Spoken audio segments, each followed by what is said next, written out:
اس بات کو خدا متعال نے بیان فرمایا سورہ توبہ کی 122ویں آیت میں، کیوں نہیں جاتے ہر فرقہ میں سے طائفتن، ایک گروہ، ہر طائف، ہر قوم میں سے، ہر گروہ میں سے ایک چھوٹا گروہ جو ہیں، ہر فرقہ میں ایک گروہ کیوں نہیں جاتے لیتفقہوا فی الدین، تاکہ وہ دین میں صحیح تحقیق کریں۔ اب وہ لوگ جو اپنی طرف سے عبادتیں بنا لیتے ہیں، یہ لوگ اپنی بندگی کرتے ہیں نہ خدا کی، یہ لوگ خود پرستی میں ہیں نہ خدا پرستی میں۔ سیر و سلوک میں چھٹا قدم ہے یا نقطہ آغاز میں چھٹا نقطہ ہے۔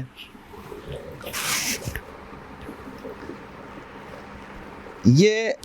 علم بشرائع و احکام کے عنوان سے ہے، یعنی سالک الی اللہ کو چاہیے کہ جو بھی سیر و سلوک میں عمل کرنا چاہتا ہے، پہلے اسے اس عمل کے بارے میں شریعت کے احکام کا جاننا ضروری ہے، تاکہ وہ درست عمل کر سکیں کہ اس عمل میں اس کا شرعی وظیفہ کیا ہے،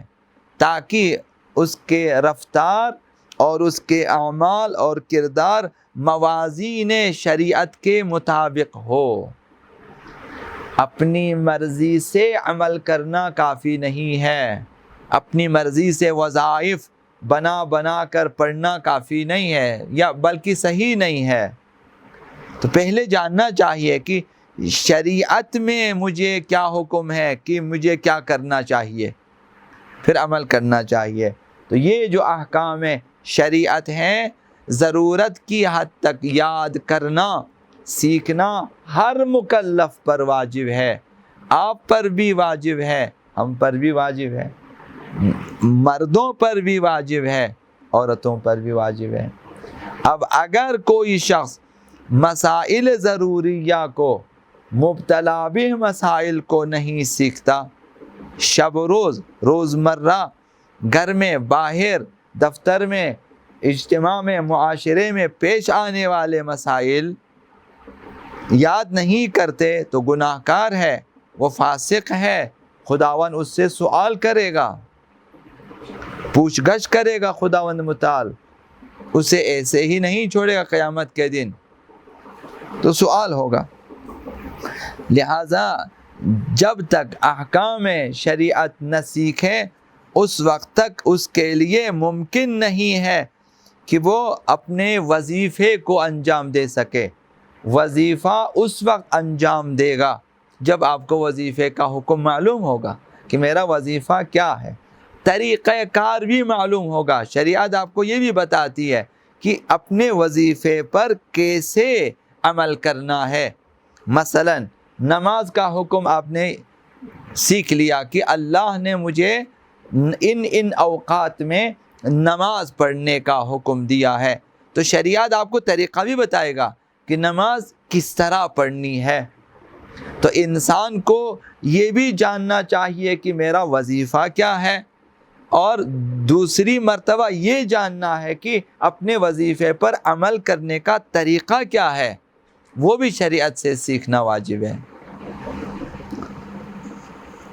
تا ان کی وہ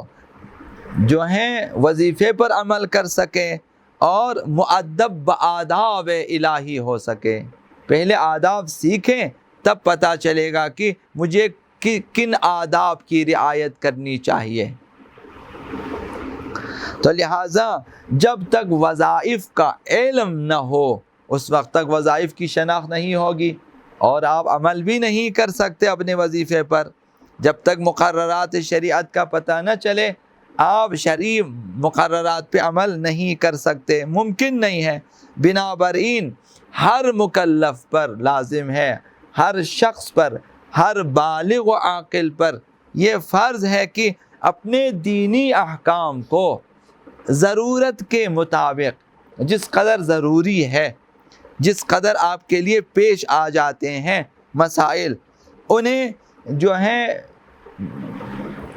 یا تقلیداً سیکھیں یا اجتہاداً سیکھیں۔ مسائل سیکھنا ہے آپ کو، یا خود اجتہاد کریں سیکھیں، خود مجتہد بن جائیں، خود فقیہ بن جائیں اور قرآن و سنت سے مقررہ اصولوں کے مطابق احکام شریعت کو سیکھیں اور عمل کریں، یا پھر کسی ایسے فقیہ کی تقلید کریں جس نے اجتہاد کیا ہے اور جس میں شرائط اجتہاد موجود ہو اور جس میں شرائط تقلید موجود ہو۔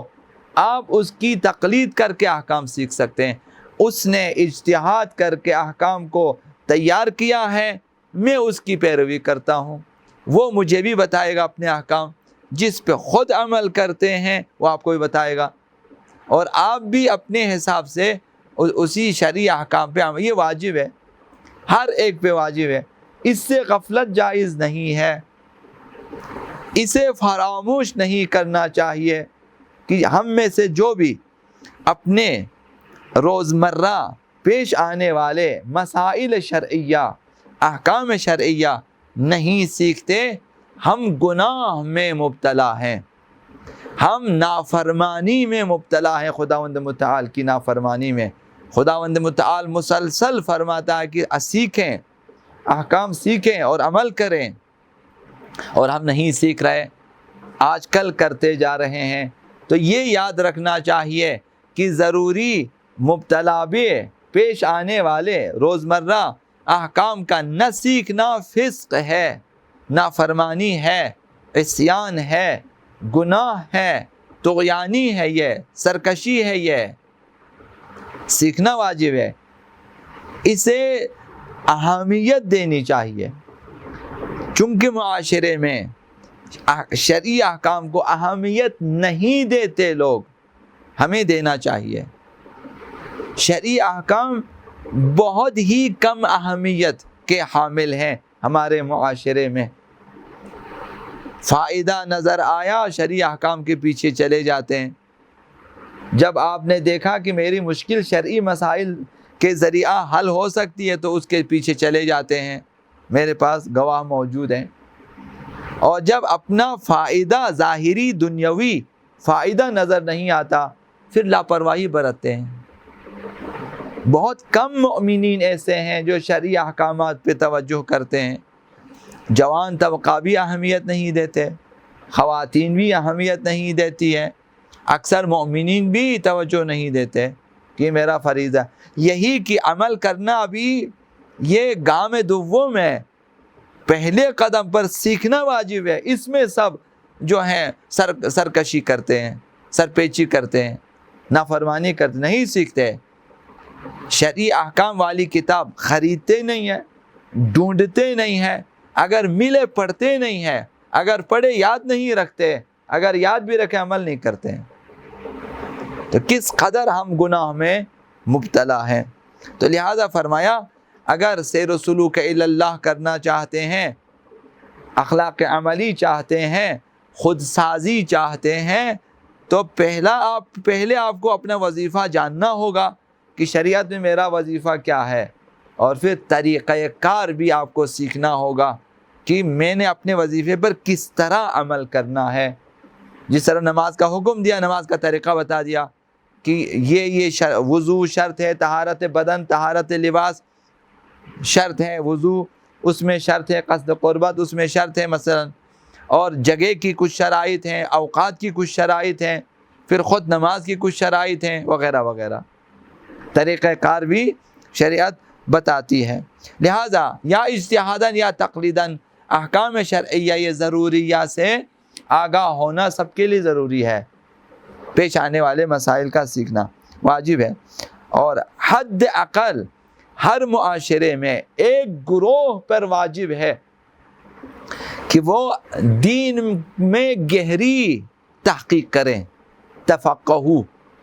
کہ یہ لوگ جو ہیں دینی مسائل کو اچھی طرح سے سمجھیں اور پھر دوسروں کو بتا دیں۔ یہ گروہ ہونا ایک ایسے گروہ کا جو دین شناس ہو اور دینی احکام سیکھے ہوں، معاشرے میں ہونا واجب ہے، ورنہ پورا معاشرہ گناہ کار ہے۔ معاشرے پہ واجب ہے کہ آپ دیکھیں کہ ہمیں شرعی احکام بتانے والے نہیں ہیں، ہمیں اپنے ایمانیات کے بارے میں شرعی وظائف بتانے والے نہیں ہیں، تو واجب ہے کہ اپنے میں سے ایک گروہ تیار کریں، بھائی آپ لوگ جائیں، دین سیکھیں، واپس آ کے ہمیں بتا دیں، یہ واجب ہے۔ تو یہ اس حد تک واجب ہے۔ اس بات کو خدا متعال نے بیان فرمایا سورہ توبہ کی 122ویں آیت میں، فرمایا خدا متعال نے فلولا نفر من کل فرقۃ، کیوں نہیں جاتے ہر فرقہ میں سے طائفۃ، ایک گروہ، ہر طائف، ہر قوم میں سے، ہر گروہ میں سے ایک چھوٹا گروہ جو ہیں، ہر فرقہ میں ایک گروہ کیوں نہیں جاتے لیتفقہوا فی الدین، تاکہ وہ دین میں صحیح تحقیق کریں، دین کو سمجھیں، دین کو اچھی طرح سے معارف دینی کو سیکھیں، وَلِيُنذِرُوا قَوْمَهُمْ، تاکہ وہ اپنی قوم کو ڈرائیں، ان کے نادرست کاموں سے ڈرائیں کہ یہ کام درست نہیں، یہ کام درست نہیں، یہ کام درست نہیں ہے، تاکہ انہیں اذا رجعوا الیہم، جب یہ لوگ دین سیکھ کر واپس اپنے قوم کی طرف آئیں تو اپنے قوم کو ڈرائیں اور انہیں بتا دیں کہ کون کون سے کام آپ کے صحیح ہیں، کون کون سے کام آپ کے غلط ہیں۔ لہذا جو لوگ اس وظیفہ شرعیہ الہیہ کے بارے میں لاپرواہی برتتے ہیں، بے تفاوت ہیں، انہیں ڈرائیں کہ اپنے شرعی ذمہ داریوں کو سیکھیں اور عمل کریں۔ قرآن مجید میں خدا نے بتایا ایک گروہ کو ہر معاشرے میں جانا چاہیے تاکہ وہ دین سیکھے، یہ جو ہے واجب کفائی ہے۔ اذا رجعوا الیہم لعلہم یحذرون، شاید کہ یہ لوگ جو ہیں ڈر جائیں، شاید کہ یہ لوگ برے کاموں سے پرہیز کریں، نادرست کاموں سے پرہیز کریں۔ اب اس حد تک واجب ہے، جب تک ہم اپنے وظیفہ شرعیہ سے آشنا نہیں ہوں گے ہم عمل نہیں کر سکتے، جب تک ہم عمل نہیں کریں گے تو ہم سیر و سلوک میں ایک قدم بھی آگے نہیں جا سکتے۔ تو ابتدائی اقدامات میں سے ایک یہی ہے کہ اپنے دینی شرعی مسائل کو سیکھیں اور اولیت کی بنیاد پر سیکھیں، ثانوی درجہ بھی نہ دیں، اسے اولیت دیں، اولویت بھی دیں کہ یہ اولا ہیں، اول بھی ہیں، اولا بھی ہیں۔ سیکھنا چاہیے، تمام جوانوں کو معلوم ہونا چاہیے، وہ کئی کتابیں پڑھ چکے ہوں دینی احکام شرعیہ کے بارے میں، خدا نے اتنے احکام آپ کے لیے بھیجے ہیں اور آپ نہ سیکھیں، یہ سرپیچی اور سرکشی۔ حدیث میں آیا ہے کہ حضرت آقا امام صادق علیہ السلام نے فرمایا انہو سئل عن قول تعالی فللہ الحجۃ البالغہ، آقا امام صادق علیہ السلام سے سوال ہوا کہ خداوند متعال کا یہ فرمانا کہ اللہ کے لیے ہے حجت بالغہ، حجت رسا، دلیل رسا، دلیل قاطع اللہ کے لیے ہے، کیا مراد ہے یہ حجت بالغہ، یہ دلیل رسا، یہ دلیل قاطع جو اللہ کے لیے ہے؟ سوال ہوا،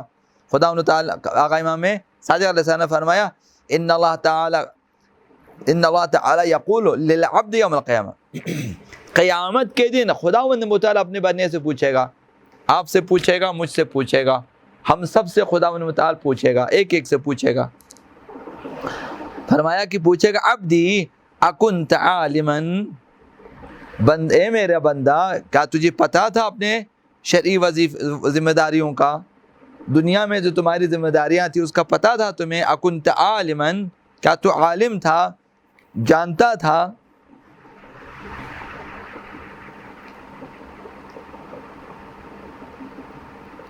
فَإِنْ قَالَ نَعَمْ قَالَ لَا أَفَلَا عَمِلْتَ بِمَا عَلِمْتَ، اگر بندہ کہے کہ جی خدایا میں جانتا تھا میری ذمہ داریاں کیا تھی، میرے وظائف کیا تھے، میری مسئولیتیں کیا تھی، مجھے کیا کرنا تھا، مجھے علم تھا، تو خدا متعال سوال کرے گا پھر جو علم تھا اس پر عمل کیوں نہیں کیا، پوچھا جائے گا، ہم سب سے پوچھا جائے گا۔ وَإِنْ كَانَ جَاهِلًا قَالَ لَا، اگر بندہ جاہل ہو، نہیں جانتا تھا وہ وظائف شرعیہ کو، احکام شرعیہ کو، مبتلا بھی مسائل نہیں جانتا تھا، خداوند سوال کرے گا قال لا افلا تعلمت حتى تعمل، تو نے سیکھا کیوں نہیں تاکہ عمل کرے؟ دونوں واجب ہے، سیکھنا بھی واجب ہے، سیکھ کر عمل کرنا بھی واجب ہے۔ خدا متعال کی طرف سے فرض ہے، اب ہم انجام دیں یا نہ دیں، اگر نہیں دیں گے خدا کا کچھ نہیں بگڑتا، لیکن ہم خسارے میں رہیں گے۔ ہم جیسے ہی ہماری آنکھیں بند ہو جاتی ہے، روح ہماری عالم برزخ میں، وہاں ہم سے سوال ہوتا ہے۔ آپ کچھ بھی کرنے سے پہلے سوال ہوگا برزخ میں، جیسے ہی ہماری روح منتقل ہو گئی سوال پوچھ گچھ، کیا کیا تو نے دنیا میں؟ بلا وقفہ آپ سے سوال کیا جائے گا۔ قبر میں آپ سے سوال ہے، خداوند فرشتے بھیج دیتے ہیں، جاؤ اس سے پہلے پوچھ گچھ کرو پھر لے آؤ۔ نکیرین آ جاتے ہیں پوچھنے کے لیے، نکیرین آتے ہیں سوال کرنے کے لیے۔ تو لہٰذا روح تک ہماری رسائی نہیں ہے، روح تو عالم برزخ میں چلا گیا اور ہم اس دنیا میں، تو بدن تک ہماری رسائی ہے۔ شریعت نے حکم دیا اس کے بدن کے پاس جاؤ، بدن کے پاس جاؤ اور بدن کو ہلاؤ، تلقین کرو اسے۔ تو یہ جو بات سمجھ میں آتی ہے کہ روح کا بدن سے رابطہ ہے، تبھی تو آپ کو قبر میں ہلایا جاتا ہے اور پڑھایا جاتا ہے کہ تمہارے عقیدے یہ ہیں، بیان کرو، تم سے سوال کیا جائے گا، تو یہ جوابات دے دیں۔ تو قبر میں بھی سوال ہوگا اور پھر قیامت کے دن تفصیلی سوالات ہوں گے۔ اگر ہم نے نہیں سیکھا ہم وہاں رہ جائیں گے، ہم وہاں خسارے میں رہیں گے، نقصان میں رہیں گے، حسرت کریں گے، افسوس کریں گے، اور وہاں کوئی چارہ نہیں ہوگا، کوئی بچانے نہیں آئے گا۔ ہمارے اعمال ہمیں بچا سکتے ہیں، اعمال کی بنیاد پر ہمیں شفاعت مل سکتی ہے، شفاعت ایسے نہیں ملتی ہے۔ تو لہٰذا آج سیکھنا واجب ہے۔ تو قیامت کے دن سوال کیا جائے گا ہم سے۔ نتیجہ کیا ہوا؟ نتیجہ یہ ہوا کہ بندگی اور عبادت یہ دو شرائط کے ساتھ محقق ہو سکتی ہیں۔ بندگی دو شرائط کے ساتھ ہو سکتی ہے، عبادت دو شرائط کے ساتھ ہو سکتی ہیں، محبت اور اطاعت دونوں ضروری ہے۔ بغیر محبت کے بندگی نہیں ہوتی ہے، اطاعت بغیر عمل کے، بغیر علم کے، کہ آپ کو علم ہو کہ معبود کی رضا کیا ہے، معبود کی چاہت کیا ہے، جب تک علم نہ ہو آپ اطاعت نہیں کر سکتے۔ اطاعت محبت کے ساتھ ہوتی ہے، معبود کی شناخت کے بعد محبت ہوتی ہے، اور محبت کے ساتھ اطاعت قبول ہے۔ تو لہٰذا اگر اطاعت کرنا چاہیں گے تو آپ کے معبود کی چاہت کیا ہے، مرضی کیا ہے، یہ پہلے جاننا چاہیے کہ خداوند کیا چاہتا ہے، تاکہ اس پر عمل کرے۔ اس کے بغیر عبادت ممکن نہیں ہے۔ اب وہ لوگ جو اپنی طرف سے عبادتیں بنا لیتے ہیں، خود اپنی طرف سے بنا لیتے ہیں کہ یہ ذکر پڑھوں گا، یہ عمل کروں گا، اس طرح سے کروں گا، اس طرح سے کروں گا، کریں گے، تو یہ لوگ جو اپنی طرف سے عبادتیں بناتے ہیں، اذکار بناتے ہیں اور اطاعت کے نام پہ انجام دے دیتے ہیں، یہ لوگ اپنی بندگی کرتے ہیں نہ خدا کی۔ یہ لوگ بندہ خویش ہیں نہ بندہ خدا، یہ لوگ خود پرستی میں ہیں نہ خدا پرستی میں۔ انہوں نے خود بنا لیا ہے، عزاداری ہم اس طرح کریں گے، نمازیں ہم اس طرح پڑھیں گے، وغیرہ وغیرہ، بناتے اپنی طرف سے۔ تو یہ لوگ خود پرست ہیں نہ خدا پرست، یہ لوگ اپنی خواہشات پہ عمل کر رہے ہیں نہ خدا کی خواہش پہ عمل کر رہے ہیں۔ لہٰذا یہ لوگ بندہ خویش ہیں نہ بندہ خدا۔ خداوند متعال فرماتا ہے اللہ اذن لکم ام علی اللہ تفترون، یہ جو تم اپنی طرف سے بنا کے عمل کرتے ہو، خداوند متعال سوال کرے گا کیا خدا نے تمہیں اجازت دی ہے یا خدا پہ جھوٹ باندھتے ہو؟ خود ساختہ عبادتیں آج کل بہت ہیں، بدعتیں بہت ہیں، لوگ اصل عبادتوں کو چھوڑ کر اپنی طرف سے کچھ، بہت سارے لوگ ہیں کرتے ہیں، تو قیامت سوال کیا جائے گا کیا خدا نے تمہیں اس طرح کے کام کرنے کی اجازت دی تھی؟ تو ہمیں اللہ کی اذن و اجازت کی ضرورت ہوتی ہے، یا پھر تم لوگ جھوٹ باندھتے ہو، لوگ کہتے ہیں خدا کی طرف سے تو جھوٹ بولتے ہیں۔ تو ہمارے لیے وظیفہ شرعی یہ ہے کہ سیر و سلوک میں ایک قدم بھی آگے بڑھنا ہو تو پہلے اپنے وظیفہ شرعی کو سمجھیں اور اس کے بعد اس سے متعلقہ احکام کو سیکھیں، طریقہ کار کو سیکھیں اور عمل کریں، تاکہ وہ قدم بہتر سے بہتر ہو، رضا پروردگار کے ساتھ ہم آگے جا سکیں۔ بر محمد و آل محمد صلوات، اللہم صلی علی محمد و آل محمد وعجل فرجہ۔